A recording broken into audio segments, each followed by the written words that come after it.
Can the standalone sequel to Searching be good? Let's talk about it.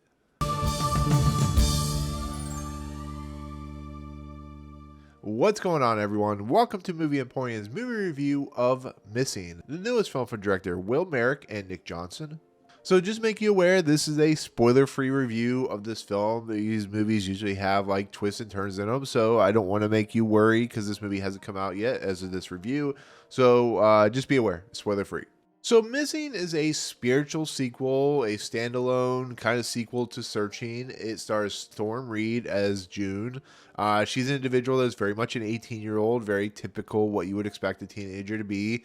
She's a little bit of kind of has difficulties with her mom, who's played by Nia Long. Well, Nia Long's character develops a relationship with this character played by Ken Long, and they decide they're going to go on vacation to Colombia. Well, as this movie pertains, because it's called Missing, if you see the trailer, her mom, and Kevin Long's character go missing, and therefore she goes on a search similar to what happened in Searching, to find out what happened to her mom, which leads into this bigger mystery of what exactly is happening, which leads her to, befriend this character named Javier, who's played by Joaquim de Almeida. In the process, she starts, as you see from the trailer, starts to uncover maybe there's a bigger conspiracy. So that's where I'll leave it for the spoiler-free synopsis, I guess you could say. So Searching was a surprise hit, to be fairly honest. It was a surprise to me, to be absolutely honest, as a film that I didn't expect anything out of. A movie that is based entirely into your computer and your phones is nothing that surprises me in the simple fact that a movie would be made like that, because it's very cheap to do. But it was a success. It was actually pretty good and entertaining and very suspenseful. And John Cho was really good. Deborah Messing was really good. So them doing a sequel was not really surprising. And then there was a film that came out a couple years later called Profile, which I thought was actually one of the most tense films I've seen in quite a while. So with a film like this, starring Storm Reid and Nia Long and Ken Long and stuff like that, I didn't expect the sequel to be very good, to be fairly honest. It was a film that, from the trailers, looked like another copycat film, even though this is a spiritual sequel. It looked like they were just going to rehash everything. And so the fact that, Regal made this was a Regal mystery movie and they showed it, a week and a half early, was not really that surprising, because I didn't expect this movie to be very good. Last couple of movies they've done is Apple Plus, TV Plus movies. But with that said, I didn't really expect much out of this movie. And it's just the unfortunate nature of, you feel like these movies are going to be overdone and overlong and just really stupid in a lot of aspects, because the juggling that the directors and the writers have to do, and they have to let Storm Reid act natural and do like her teenage stuff, and they never feel like they're going to work. And surprisingly enough, a lot of times they do.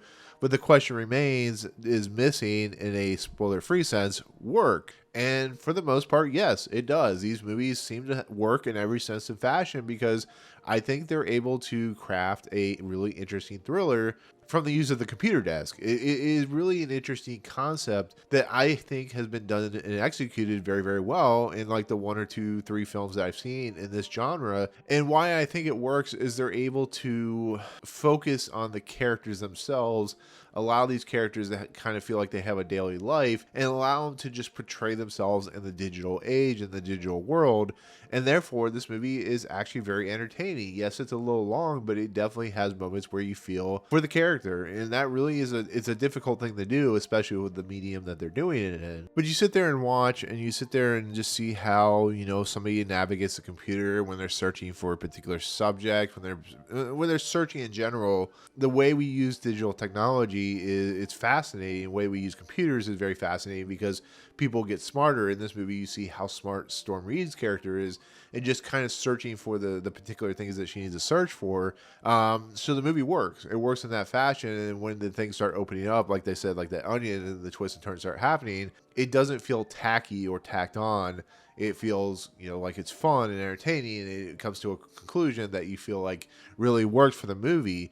The problem is it does reach, like Searching did, like Profile did, it reaches sometimes in the way things are resolute, the resolve, the way the characters find stuff. It really feels kind of convenient in a lot of respects, and you kind of have to make it convenient when you're making a movie like this, because you kind of have to have the character like find something, and just the way they have to do things makes it very simplified in a computer-aided digital world. And I found that, you know, a little problematic. I think the story's a little long. I think it's overwrought. I do think the ending does get a little kind of, oh, okay, sure. If you throw your kind of concepts and ideas and logic out the door, you can kind of see where it goes. But it's never like a huge detriment. It's just the logic you kind of have to let go a little bit to enjoy a movie like this and have it in Searching and have it in Profile, where you just sometimes have to kind of just go with it and just kind of hope for the best. And I think for the most part, it works. I think people like Storm Reid do a competent job. I think she is interesting. I think she has some clunky dialogue, but that's to be expected. Nia Long and Kian Long are in the movie for a bit, and they do what they need to do. I think Joaquim does a pretty decent job as somebody she befriends, but it's not like A-level material. It's not going to be like Oscar level material. It's just going to be actors who are doing stuff to service the material, which can be, like I said, a little clunky. But overall, I think they do a pretty fine job and give a little bit of emotional depth to the movie at hand. And I think Nick Johnson and Will Merrick do a pretty decent job there in the camp of doing stuff like, the Blair Witch Project guys or something like that, where they kind of just have to watch behind the scenes and kind of make sure that each individual shot and the way it's portrayed and how the camera moves throughout the computer and stuff like that. They need to make sure that it works properly and everything makes sense. It's got to be a very difficult task to make sure you have, if you're focused on like Facebook or Twitter or YouTube or Venmo or Instagram, any of those things they have to keep track of, and it's got to be a very difficult process. So I give them a lot of credit. But once again, I do think this movie is a little bit lesser than Searching, which I think John Cho and Deborah Messing give a much better performance. They're a little bit stronger than what this movie gives. And like I said, there are things in here that cheapen the movie a little bit, but I don't think it's a detriment to what the movie's doing.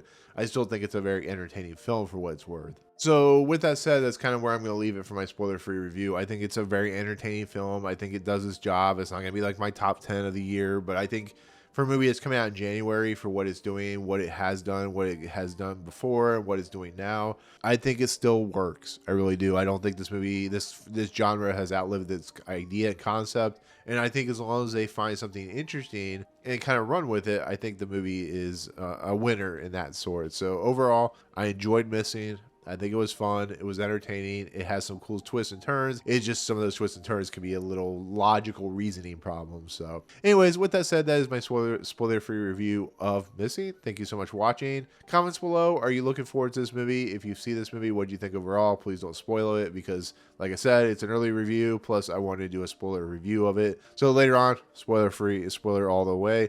Yeah, let me know in the comments below what you think. So anyways, with that said, thank you so much for watching. If you like what you see on this video, hit the subscribe button to join Movie Emporium. Hit that notification bell at the top to find what's coming next. If you like the videos, awesome. Hit that like button. And as always, we'll see you guys on the next video. Peace out.